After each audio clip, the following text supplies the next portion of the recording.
Welcome, everybody. We are back again for another exciting edition of the February 2023 Virtual Book Festival. We are going to have a blast as we do every night. This is only day 4. So much fun. So welcome, sleuths, suspects, and witnesses. This is our general schedule. We're going to try and keep to this as close as we can tonight. Just as a general reminder, we are not going to meet on February 14th because I'm going to be eating chocolate. Okay, onward. Tonight's readings. We have 2 fantastic authors in the Zoom room tonight. Dana Storino is reading tonight, and Emma Palova is reading tonight. We are going to start with Emma. Miss Emma, how are you today, ma'am? I'm excellent, as always. Excellent. I like to hear that. Emma is going to be reading from her book, Shifting Sands, The Lost Town.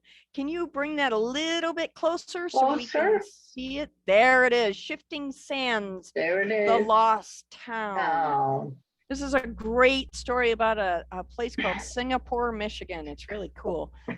So, Emma, when you are ready, please take the microphone and read aloud. Okay. Artemis was dressed in his best black tailcoat, and a golden chain adorned his embroidered vest. He sat down in the last empty chair at the large wooden table after shaking hands with all the present board members. The company clerk from the store recognized Artemis as soon as he saw him in the doorway. Slick Artemis quickly caught on to the conversation that was all about the new bank. I must say, gentlemen, there was great resistance in New York to approve this, but I convinced them. Artemis smiled. Only a fool wouldn't invest in this opportunity. With Artemis and the rest of the New York company investments, the specie grew to the required $50,000 for organization by the General Banking Act. Oshia nodded at Artemis, pleased with the fine gentleman's late arrival. The board appointed the cashier, Mr. Rob Hill, who came from New York City to Singapore to assist with the bank formation. Jennifer was flowing freely, and Artemis was no stranger to it. After the party, he left for the Astor House, where accommodations had been made for him to stay. You were in my store, the clerk said. I was, said Artemis. I was looking for a place to stay. I don't see the lady orator here. I thought she was involved in the company business the way she talked, like she was the head honcho. Miss Ida left for Chicago 4 days ago to visit her parents, the clerk lied. You can then introduce us when the lady comes back, Artemis said. No, but I can introduce her right now. Bosch's voice thundered behind Artemis' back. She's my fiancée, and we are getting married soon. She's visiting with her parents in Chicago. We will get married when she comes back home to Singapore. This is our home. Once your business is done here, you will be on your way back to New York. Artemis' face turned red. Excuse me, sir, he said. No one directs me what to do.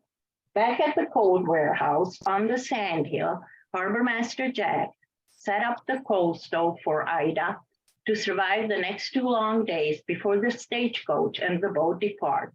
Among the settlers' belongings, he found blankets and more coats. I have to get back to the harbor house. A ship is coming in, Jack said. You stay warm. I will be back tomorrow. It was a crispy morning when Artemis headed out into the woods and searched for the trail where the 2 on horseback had crossed his path. He followed the trail around the sandhill as it looped up the hill overgrown with juniper brush and white pine. The horse neighed and stopped in front of the warehouse as it recognized Ida, who was outside basking in the morning sun that turned her blonde hair into gold, blending with the sandhills. Artemis rubbed his eyes to make sure he wasn't dreaming a dream spiced with juniper berries from the Jennifer from yesterday. At the neighing of the horse, she turned around. Good morning, Artemis tipped his head and gave a slight bow to the lady. Startled Ida recognized the voice from last night, trying to find his way to Singapore. The morning, full of promises, was young and crisp like their dreams. I thought you were on a boat to Chicago for a visit, he said with a smile on his face. You're the man with the deep voice from the trail and from the store, she said. Who are you? What are you doing in Singapore? Ida hesitated to invite him inside the warehouse and stood inside in the morning chill as Artemis got off the horse and tied him to a post by the warehouse. I'm leaving for Chicago in 2 days, she blushed. I'm just waiting here. I'm Artemis from New York on company business here in Singapore, he said. Pleased to meet you. I'm Ida from Chicago on my way back to Chicago, she quit. And you, sir, should be on your way back to New York. There's nothing but wilderness here, and wild men and savages abound. You could get hurt staying in Singapore. This was the second time that Artemis was being told that he should be on his way back to New York, but he liked the solitude of the woods, the sand hills, the lake, and mainly the pretty, feisty lady. They both watched the town in its bustle below and boats coming down the river. The river sparkled through the woods and joined the lake in a unison of blues and greens. You're getting married soon, Artemis said. That is, after you get back from Chicago, right? Ida stood strong in the morning wind from the lake, whipping grains of sand into their faces. The grains of sand were dancing in front of their eyes on the magnificent blue-black backdrop of the lake and the sky as they touched on the horizon. They were singing a love song. Both Ida and Artemis grew up in cities that weren't cities yet, but had already ports, horse cars, and stations. This vast wilderness, reminiscent of Sahara, showed new opportunities, new lands, new hopes, and new desires.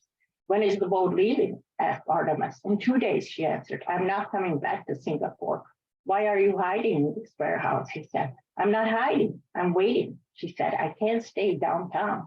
Ida didn't understand why she was explaining herself to this handsome, fair-haired New Yorker with a mustache. Aren't you going to invite me inside? Artemis said, shivering. It's cold out here. Ida looked into his green eyes, turned around, walked into the warehouse, and shut the door behind her. Artemis remained standing speechless outside as he spotted amidst the sand hills a man on a horse leading a second one by his side. They were making their way up around the sand hill on the road that crossed the Indian Trail. Jack got off the horse and tied the horses to the other poles. He brushed off his duster covered with sand and looked up and down tall Artemis dressed in a fashionable black cloak. Artemis extended his hand to Jack and said with his deep voice, we met yesterday on the trail. It was dark, but yes, Jack said. I recognize your voice. You're the New Yorker, the new banker. Jack invited Artemis inside the warehouse where they found a table and chairs to sit close to the coal stove. Ida made some Russian tea and Arabic coffee for all of them. You should be on your way back to New York. Sir, Jack said. Okay, this was the third person telling Artemis he should be going back to New York. At this point, Artemis had no intentions of going back to the city where he had no family and no past. I am in no particular hurry to go back to New York, he said. Nothing draws me back. On the contrary, everything is telling me to stay here where the opportunities abound. Plus, this beautiful, unhappy young lady will make me stay for sure. He glanced at blushing Ida, even her ears turned red. If you stay, you will die, said Jack. I know Bosch. Killing has never stopped him before. In all his rudeness, he loves this young lady. The warehouse, with other people's belongings, whispered stories of vanished dreams, lost lives, and squandered opportunities. Some at sea, others in the wilderness. But there were also stories of success, like that of William G. Butler, who sailed in on an fore and aft small sailing ship, the Madison, built a shack, and left the wilderness to start a new village upstream, then known as Flag. All there was left of him was the shack on the shore, but Butler left a lasting legacy of future Sagata near Singapore. Well done. Yay! And I gotta tell you, you only had 2 seconds of time left. So you timed that beautifully. Well done. Nice story. Thank you very much, Emma. Time is fleeting. It is fleeting. It's It is fleeting. Pause. Okay. Thank you very much. So now our next reader is Dana Storino, and she is going to be reading The Golden Bee. Do you have a copy you can hand? Yep, bring it a little bit closer so we can see it. There it is, The Golden Bee. Turn on your microphone, and when you are ready, please read aloud. Ugh, sorry, this is the most uncomfortable chair ever in life. I just gotta get there. Wayfair, don't get this one. It's not good. All right. I'm just gonna do chapter 1, but probably not the whole chapter. It's super long. So I'll just get through as much as I can. All right. Sometimes I wonder what it's like to be normal. I mean, I guess no one is completely normal, but I definitely think I'm less normal than most kids. Stephanie, come on. Josh and Max are picking teams. Thank God for my friend Ada. When I zone out, which happens more often than I'd like to admit, she's always the one bringing me back to earth. I toss my lunch bag onto the grass and head over to Ada and my other 2 friends, Erica and Tanya, passing Mr. Bendick, or Mr. B for short, on the way. Normally, Mr. B doesn't eat lunch with us, but now that the weather is getting warmer, he's changed up his routine and takes us outside for lunch and recess.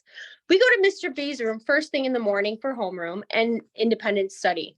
Our class stays together and travels from room to room for each subject. Then we come back for math, our last class of the day. After we gobble down our food, we have a quick game of kickball. It's fun, except for the whole team choosing part. Ada, Tanya, Erica, and I are usually picked last. It's okay though, sports aren't really our thing. Josh grabs the ball, barrels into Max, and declares first pick. He points to Angelina and flashes his annoying smile, the one with all his teeth showing. It's kind of creepy if you ask me. Definitely you, he says with a nod of his head. Such a typical jock. He's about as cliche as they come. Pushy, aggressive, and always has to win. Angelina's face illuminates like a firefly on a summer night. That's right, winners stick together. She extends her fist to Josh for a bump, and I roll my eyes. Angelina is the class princess, a princess with a total tude. Ada's smile takes a sharp dip downward, now a full-blown frown, as she crosses her arms in front of her chest and lowers her head. I cringe because I know Josh's first pick stung. All the girls in our class, especially Ada, think Josh is totally hot. I don't see it. I guess there are jerks at every school, even Harrison. Harrison Middle School is not your average school. A charter school with it's a charter school with its STEAM-based curriculum. Everything about it is pretty intense, including our kickball games. Anyone who wants to attend has to take a difficult test to get in. The entire 6th grade class has only 16 students because we're the ones who scored in the top 10%. Since Harrison takes students from all over Chicago, most kids are strangers when they start 5th grade. Luckily for me, my friend Ada and I both scored high enough to get in. Our moms are best friends, and we've known each other our whole lives. We do everything together.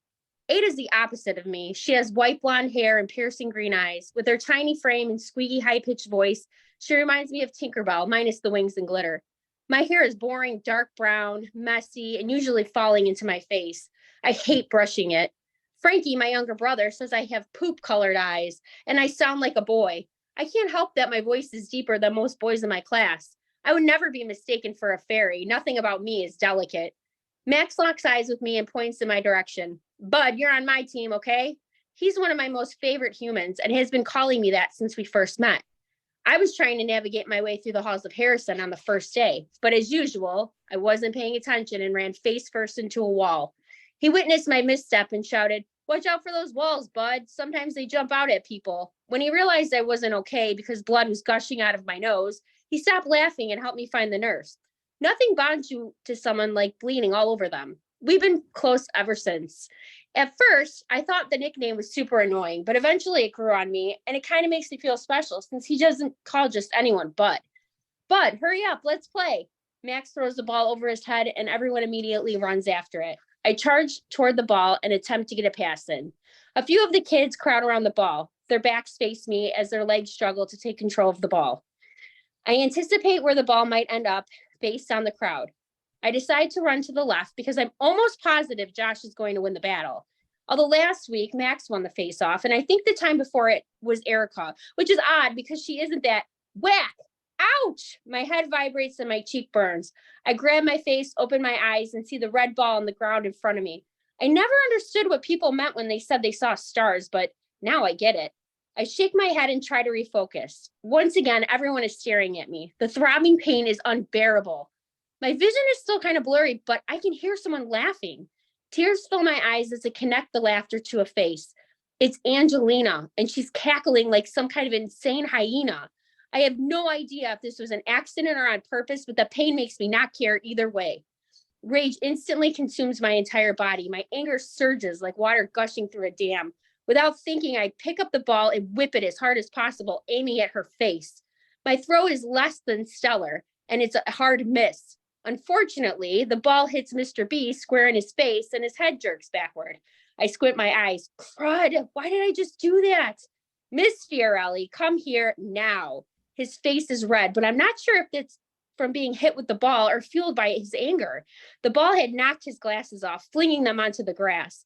As I'm walking toward him, I decide it might be a nice gesture to pick up his glasses and hand them to him. Stephanie, why did you do that? I wish I knew. He grabs his now crooked glasses from me, adjusts them, and places them back on his nose. I dig a hole in the ground with the tip of my black Converse sneaker. When the dirt won't allow my foot to wedge any deeper, I say, I wasn't throwing the ball at you. I threw it at Angelina because it looked like she threw the ball at me, and she was laughing. As soon as the words leave my mouth, I know I sound ridiculous. I'm instantly humiliated. I did not throw the ball at you, Angelina shouts. She didn't, Alexis, Angelina's sidekick, comes to her rescue. Josh kicked it, and it accidentally hit Stephanie in the face. Thanks for the explanation, Alexis. Mr. B squeezes his forehead with his fingers, the way all teachers do when they're aggravated. Well, it seemed like she threw it at me because she was laughing. Using the word seemed does not help my case. I know Mr. B isn't going to understand my impulsive reaction to this situation. I've been like this for as long as I can remember. I don't think, I just act. He shakes his head. First of all, your aim is horrible. Second, what am I going to do with you, Stephanie? I hear this phrase frequently. It's usually accompanied with, you have so much potential, or why are you rushing through your work? But my personal favorite is, you're so smart, but you make poor choices. No other student at Harrison hears this kind of stuff. Like I said, I know I'm different. Oh my gosh, oh my gosh, oh my gosh. I repeat in my head as each of my classmates' eyes burn a hole through my body. Am I going to pass out? The anxious thought enters my brain, and for a second, I feel like I just might. It's suddenly really hard to breathe. Mr. B sighs. Uh-oh, here comes the lecture. I'm sorry, I whisper and swallow hard. Thank you, but you need to tell Angelina you are sorry too. Violence is never the answer. He turns towards Angelina. Angelina, apologize to Stephanie for laughing at her. That was very disrespectful. We don't laugh at others' misfortunes. Mr. B is all about respect. He manages to find a reason to bring it up anytime one of us has a disagreement with another student. He always says, you don't have to like someone, but you should respect them. Angelina glares at me and snaps. Sorry, Steph. Sorry, Steph. It's the most insincere apology ever. That's okay. I'm sorry too, I mumble, matching her insincerity. I cannot stand Angelina, and I know she hates me too. There was no defining moment when our dislike for each other began. It was an immediate mutual vibe when we started at Harrison together. I won't call anyone's parents because I'm the only one who got hurt. He pauses and catches my stare. I'll let this one slide, Stephanie, but if anything else happens, I'm definitely giving your parents a call. These incidents are happening more frequently. Last week, you slammed your chair into the wall when you got a C on your test. And the week before that, you spit out a chewed carrot onto Tanya's lunch tray because you thought it tasted gross. I grimaced. Okay, I'm sorry, I have to stop you there. We're out of time. All right.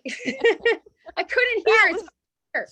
That was awesome. That was Okay. I felt like I was 12 all over again. That's fantastic. Oh my gosh. So glad to have you as a new member of our community. I welcome. Thank you. I'm sorry I missed the first couple. I just was not getting these links and I was panicking. Oh, it's fine. No more panic. It's only day 4. Right. So welcome everybody again to the mystery portion of our evening. As you all know, we have a theft that has taken place in our library. Who took the manuscript? The case of the missing manuscript. Somebody took the sardonic manuscript, which is one of these 8 people. Chloe Holiday is a mysterious character. We need to learn more about her as the month goes on, clearly. Melinda Falgo, who for some reason is missing in action tonight. We need to find out more about her as well. She's our researcher. Ruby Fink, our psychic, is back. She might have some information to share. Andrew Allen Smith, he is an historical author and has been pushing his book. Amy Kelso is our head librarian. I find it interesting that she and Melinda, are both gone on the same day. Jules Nelson, our library director, is here, hopefully to keep the rebel rousers to a minimum. Marion Wheeland is also here tonight. She is our cafe manager. And Deborah Reed, our intrepid reporter, is here this evening. This is now your opportunity, ladies and gentlemen, to ask questions of our suspects. Collect your clues in preparation for slinging your accusations at the end of the month. Don't forget, if you miss something, you can always go back and figure it out by watching the replays. When you hear the phrase, "I have nothing to say about that," it means that our suspects either have no information that you are asking, or that the question you are asking is irrelevant to our mystery. So I'm now going to open the floor for 15 minutes. Start your interrogations, ladies and gentlemen. Okay, Hello. that was your cue to turn on your microphones. And Hello, silence, my old friend. Yeah, no kidding. All right, Hey, so we can count on Gary. where are we starting? Gary, Do you have a question? Yeah, I have a question for Jules. I am curious whether you knew Melinda at all before you took the job at the library. No, I didn't meet her except for that week that she got kicked out of the library. Okay.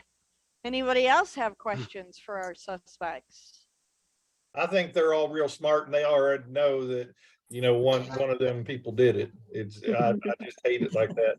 I kind of thinking it's that Deborah girl. She's a reporter, you know, it's one of them things. They're always in the middle of stuff. Yep, see, look at that guy, Christopher. I have a question for Go ahead. Deborah. Go ahead, Emma. Deborah, are you going to write a story about this? You have a big story right in front of your nose. I mean, a sardonic manuscript disappeared and you have an origami horse there. Are you going to write about this? I have thought that I might, yes. Well, What angle are you going to take? Behave yourself.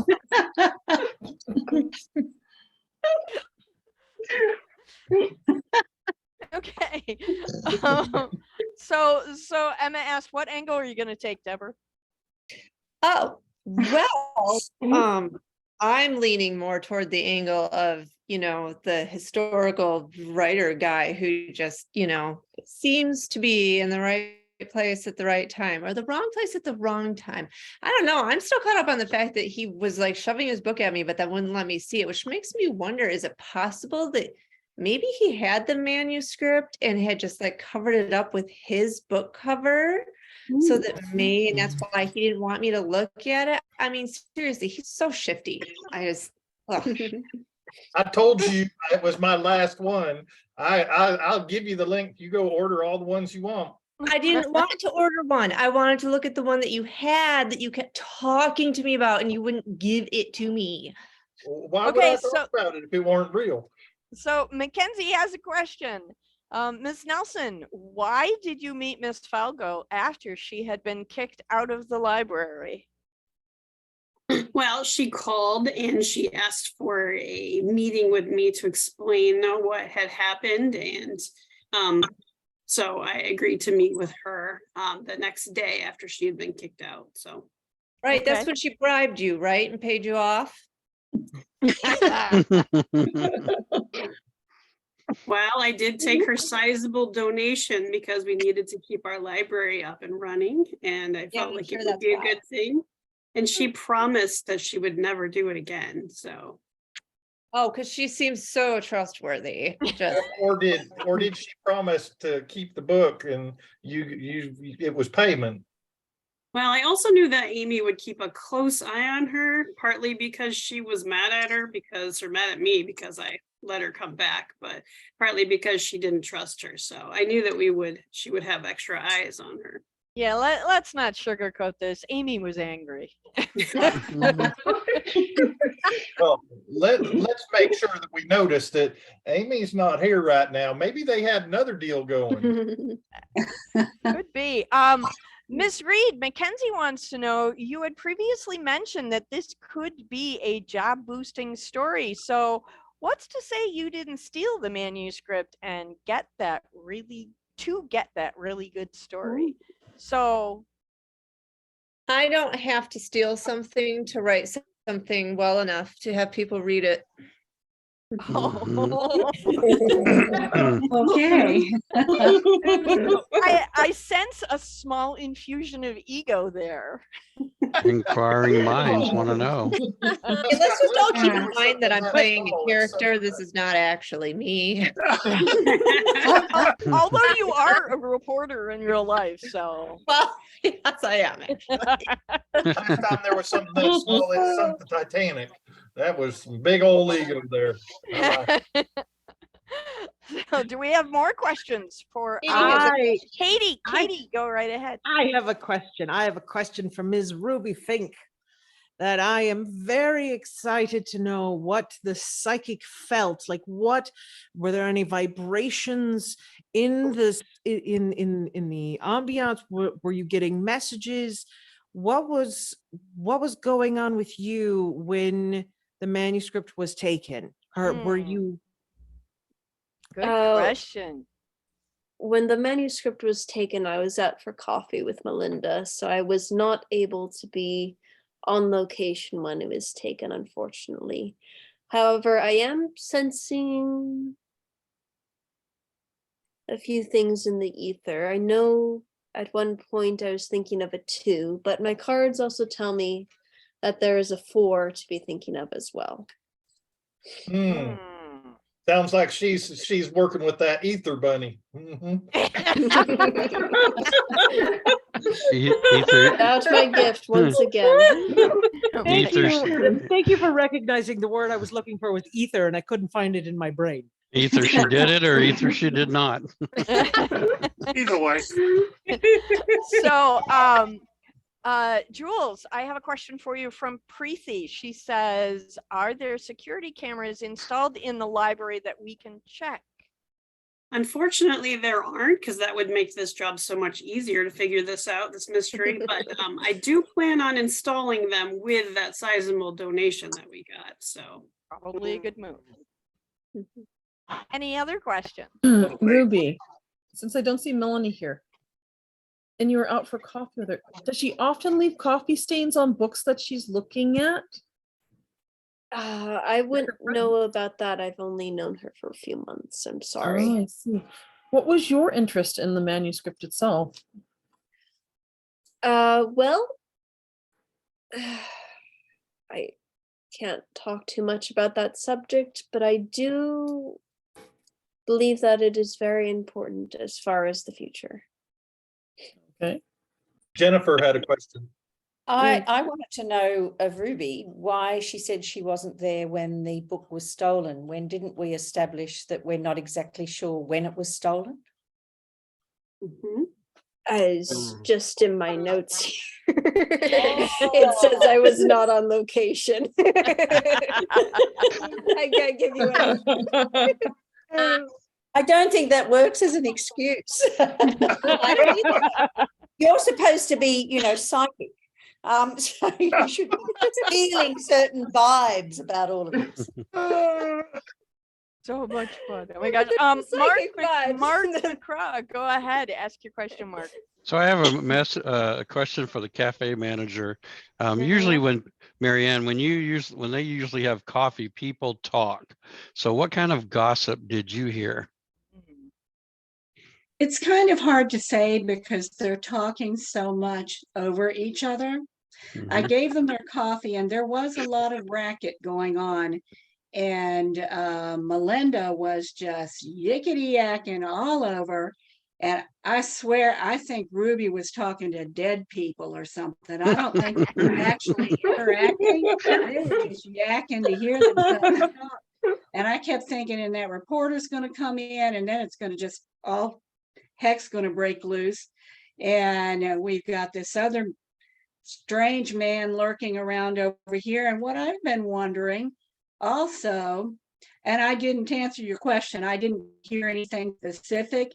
I got out of there looking for Jules, went to sit by myself, and I think that was during the time that the theft happened. But Jules was not in her office at the time. But I'm wondering, all of a sudden, this book has sat on the shelf for years, and it's just sat there collecting dust. And all of a sudden, everybody's in there looking for it for some reason. It's like it was advertised, like maybe a reporter or somebody got Mhm. the information on it and put the word out there, or possibly, Isn't that a curious thought? Mhm. Gary, shows I, up.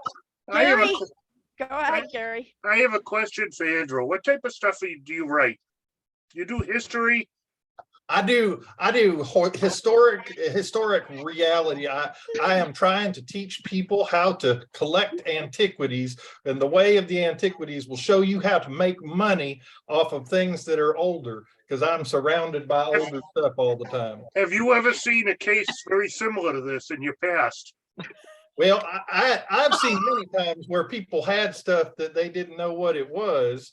And usually when they have stuff that don't know what it was, there are people that take advantage of that situation. But I have not seen a book like this, really like this. No, not exactly.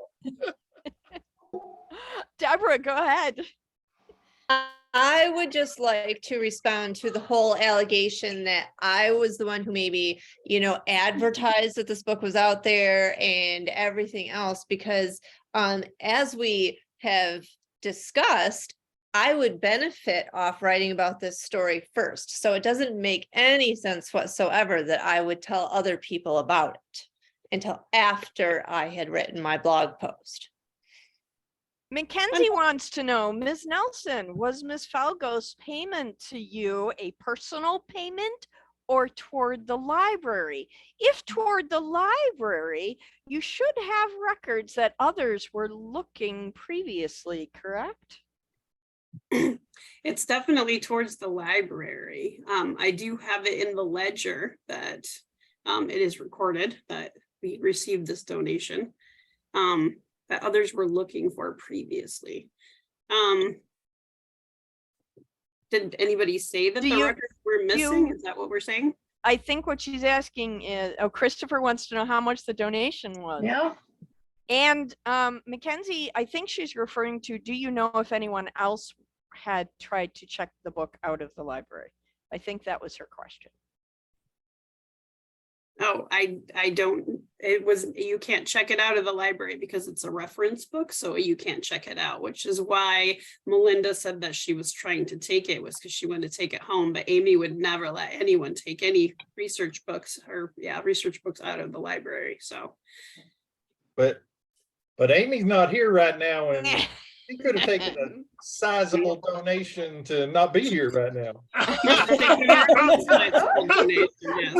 She's on a bus elsewhere. I'll never know. And Christopher's question was, how much was the donation? It was generous enough that I allowed her to return to do her research. So if it hadn't been so generous, I wouldn't have realized she was so sorry. Well, and it is not usually the policy of the library to make those donations public knowledge, right? No. Not usually. So Mark wants to know, when it was missing, did anyone check bags that were not supposed to be there, or did they check on other shelves? Jules, you were at the library. Did you happen to frisk anybody or look in other shelves for it? well, I would not be comfortable, you know, frisking anyone, but we did question everybody, and we did check bags, and it was not on anybody's person that because otherwise we would have returned it. But we did look around on shelves, but you know, our library is pretty big, so there would be a lot of shelves to cover. We didn't find it anywhere around the area, so. So it's big, but only one story. Yeah. Well, Yep. there are a lot of books, so there's more than one story. It's just one level. Well, that was disputed a day or two ago, a number of stories. Just one floor, yes, one floor of books. But it's got several, you know, it's got very high ceilings. Exactly, yes. With I the love- letters. I love playing games with word nerds. So much fun. Mackenzie says, might it have been generous enough that you turned an eye and let Miss Falgo take the book home, perhaps when Miss Kelso had a day off or was away from the main doors? No, after she left, I went to search for this book to see it for myself and leafed through it. So I know it was there after she left, and she said she was going to return the next morning. So I do know that it was still there after she made her sizable donation and apologized, and she said she was returning the next day. So one last question, and then we're going to be out of time. Jennifer wants to know, was there any origami paper found either in the cafe or the library? Not that I found. Amy might be able to tell you, but I think if Amy had found it, she would have probably been very vocal about finding the paper, just because She's a very- little vocal about everything. Yeah, that girl needs some help. What was that, Andrew? That girl needs some help. She needs to lay off the coffee for a little bit. Woo! All right, ladies and gentlemen, we have come to the end of another night of interrogation. Just to give you something to think about for tomorrow's night of interrogation, we did not hear from Chloe this evening. She sat in very quiet stoicness here. So just something to think about for tomorrow. And Chloe's never quiet. We like her though. All right, everybody. Thank you so much for playing our game yet again. So much fun. Let me remind you all, we are asking questions all month long. This doesn't stop until February 27th, and the big reveal will be on the 28th in the Zoom room. Watch our Facebook page for links to the replays. If you have not been able to be here the last couple of days, feel free to jump over there and watch the replays. They appear at 9 a.m. every morning. Our scavenger hunt is also happening right now. Again, as I'm doing every day this month, because seriously, guys, I could not have done this by myself. Riddle Master Jacob Bullen, thank you for your help. You made this super duper amazing amounts of fun. Go into the website, open the doors. One new door opens every day. There will be a couple of riddles in there, some days 2, some days 3. Depending on how many readers we have that night, and plug your answers into the story form. There have been a couple of questions about people clicking on doors and them not opening.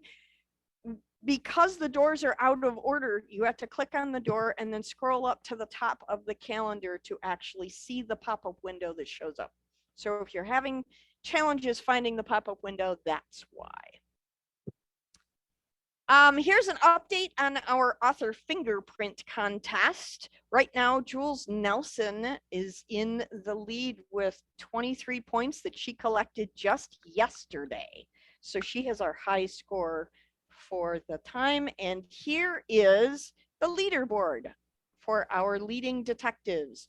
Jules has 23, Andrew has 22, Angela has 21, Deborah has 20, and Amy has 19. Now, as you can see, there are just 1 or 2 points separating our 5 leader detectives. So And everybody, Andrew has the middle finger. yeah. If you like, I will He's happily never give it giving to up that you. spot. Okay. So authors in bring your reader friends into the room. Readers, bring your reader friends into the room. Tell everybody about the insane fun we're having, because that's how authors collect more fingerprints. And again, authors, if you're unclear about how snazzy a trophy this really is, I would charge you to go over and make friends with Christopher Gare on Facebook, and he will be happy to show you his trophy that he won last year at the festival. So we are now moving into the super fun part of the night, which is the nightly loot on the spinny wheel of happiness. Everybody loves this part of the evening. This is where we give away free books. Tonight, the 2 books we are giving away are from the readers who read today, Dana and Emma. If your name comes up on the spinning wheel of happiness as a winner, make sure that you send me an email within the next 24 hours to diana@pagespromotions.com to send me your mailing address so the authors can send out the books. Authors will ship books by March 5th. So we are going to do a quick lightning round question one more time while I prepare the spinning wheel. We've got just a couple of minutes, so lightning means fast, right? So tonight's question is, you're sitting in the center section of an airplane with 3 seats across the row. You are in the middle seat. What literary character or author is sitting on either side of you? So that's 2 names, either a character or an author, or 2 characters or 2 authors. We're going to go around the room while I prepare the wheel, starting with Mark McCraw. Well, one is Dr. Seuss, Okay. and I'm not sure about the other one, so caught me off guard on that one. So Okay, Marianne. Chaucer and Mark Twain. Cool. Okay, Jacob. Say you and Stephen King, because we'd have lots of questions. That would be fun. Mandy Joe. Tom Clancy and his character Jack Ryan. That would be an interesting conversation. Ruby Fink. Oh, there are so many, but off the top of my head, Holly Black, because I just finished her trilogy, and I probably want to talk to her about the story and how much I enjoyed it. And also Diana Wynne Jones, because I absolutely love her book series as well. Awesome. Yeah. Okay. Deborah Harris. Probably Stephen King and Pennywise. Nice. Chloe Holiday. I think probably Arnold Lobel, who wrote Frog and Toad. I just love those. And then probably Toad for the other side, actually. Super fun. Christopher, what about you? I'm the third person to say this one with Stephen King on one side, Clive Barker on the other. That's a great combination. Julie Nelson. Probably Jane Austen, just because I'm curious about her life, and her character Elizabeth Bennet. I really like that character too. Awesome. Lynn Mason. Hi, everyone. I said Agatha Christie and Stephen King. Awesome. Emma. It would be Henry Charrier and his character Papillon. Ooh, exotic. Jen Rinaldi. Luke Mitchell and Kristen Callahan. Interesting. Gary, turn on your microphone. Who would you have sitting next to you on an airplane? Hemingway and J.D. Salinger. That would be interesting. Interesting choice. Yeah, absolutely. Katie. Kurt Vonnegut and Douglas Adams. Oh, oh, Douglas Adams is a good one. That is a good one. Andrew. This is a tough question because I've sat in that seat before and I don't fit. And Stephen King 6'4", and we wouldn't fit next to each other in the seats. I can tell you that for sure. But if it was unlimited size, I will set him aside, and I will go with Stephen King and Mary Shelley's Monster. Ooh, Frankenstein. Ooh, nice. Jennifer. Grace Burrows, because I like her writing, but she's also a good teacher, so it would be a good conversation. And maybe Amortals, if you know him, because of the variety of books that he's written. Gentleman from Moscow is very interesting. So Very fun. Deborah Reed. Edgar Allan Poe and Daphne du Maurier. Good choice. There's spectrum there. Okay. Preeti, what about you? Who would you have on the airplane next to you? Shakespeare and Robert Frost. Nice. Nice. Nice. I thought about that one too, Robert Frost. Next to me. Michael Beardsley. Author Michael Conley and character Harry Bosch. Oh, that could be an intense conversation. Deb McPeak McFadden, if you want to turn your microphone on and tell us. Okay. Dana, what about you? Can I go? Yeah, go ahead, Deb. Okay, I would have Dan Brown and Emma Palova. Also an interesting conversation. Hi, Emma. Oh, wow. Okay, Deb. Dana, what about you? I would have, this is a weird combo. Aldous Huxley, the writer of Brave New World, and Anna Martin from the Babysitter Club series. Also an interesting conversation. Star, are you out there? Would you like to tell us who'd sit next to you? Star was having sound issues, so she might not be able to answer. Okay. Angela, go ahead. I was going to go with Edgar Allan Poe and Robin Hobb. Nice. Mackenzie, you can either speak or put it in the chat, your choice. Who else? Edgar Allan Poe and Amy Kelso. Now that's a conversation I would like to hear. Me too. That would be fun.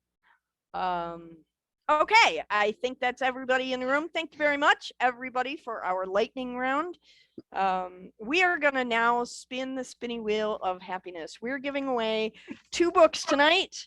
The first book is going to be Emma Palova's Shifting Sands, The Last Town. And the second spin will be for Dana Storino's book, The Golden Bee. Okay, are we ready? Let's share the handy dandy screen with the spinning wheel of happiness. And yes, Emma. Click the box. Yes, Emma, I will share that information with you after festival's over. Okay. Okay. All right, can everybody see the happy spinning wheel doing its thing? Ma'am, yes, ma'am. Did you click the box? Awesome. I did. Okay. So hopefully I did it right. Okay, so this first spin is for Emma's book. Here we go.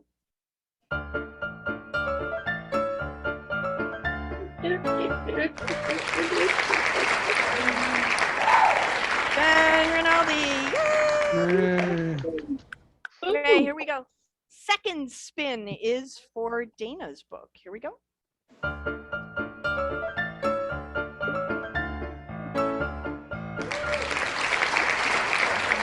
Yay! Congratulations to you guys for winning the amazing books.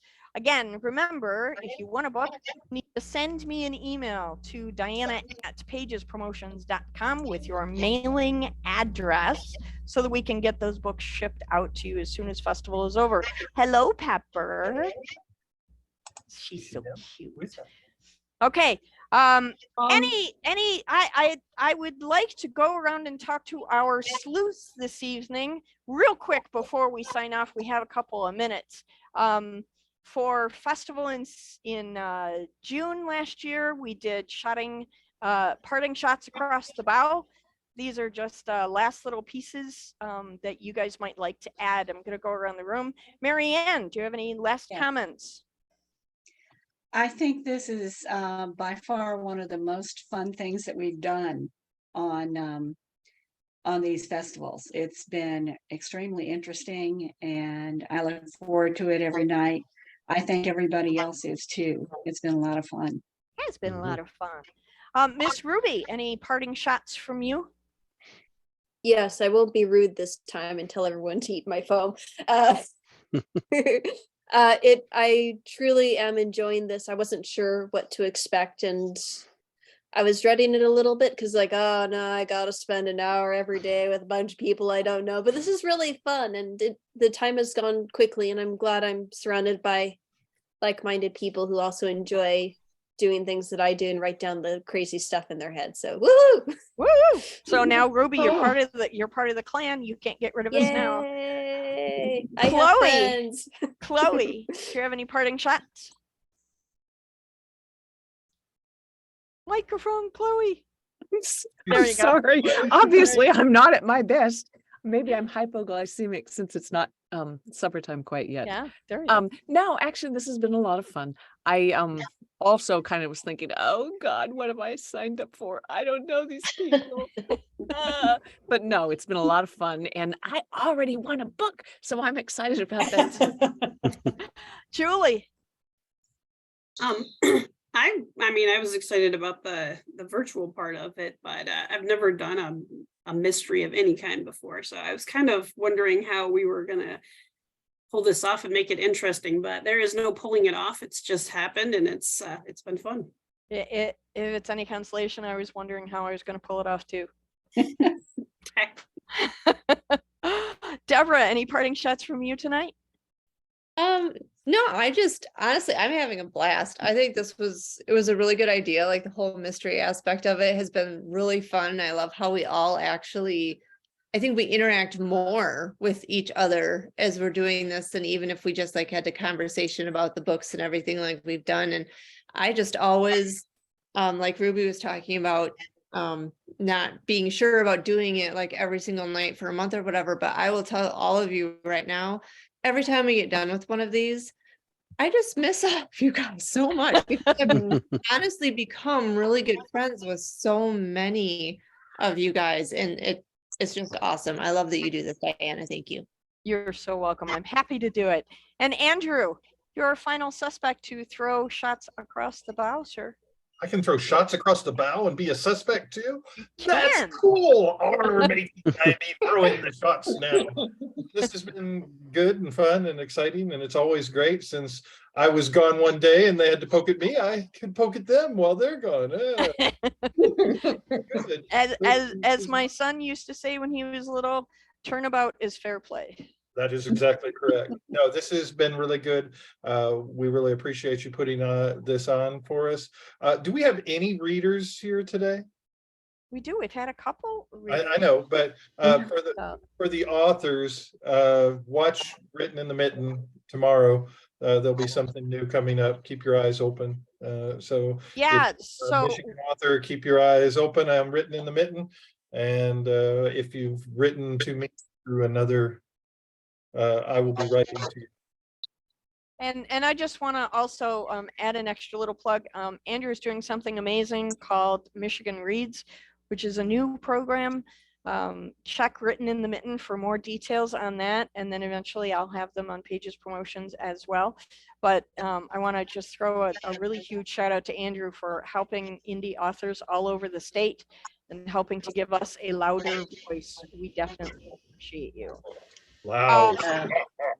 We're almost ready to go, but one last thing, Christopher, I'm curious, do you miss us? Of course I miss you. That was a baited question. As tired and crazy as it's been, coming back to this is just, it's like revisiting with old friends. I'm having a ball with Andrew. It's fun to just kind of crack up. I feel bad for the people who don't know Andrew and I so much, who are like reading these little side posts and seeing my little signs that I'm irritating, poor Deborah Reed, but this is fun. Dana, Written in the Mitten is a Facebook page. Check it out on Facebook. And Dana, if you're not on Facebook or you don't have access, grab me tomorrow and I'll give you a link to where everything is. Yep, we will Thank put you. I am. everything up tomorrow. Say that again, Dana. Oh no, I said I'm on Facebook. I haven't found all of you guys and I haven't navigated through. So I'm trying. Did you like That's all catch? right. It's I'm the only biggest piercer.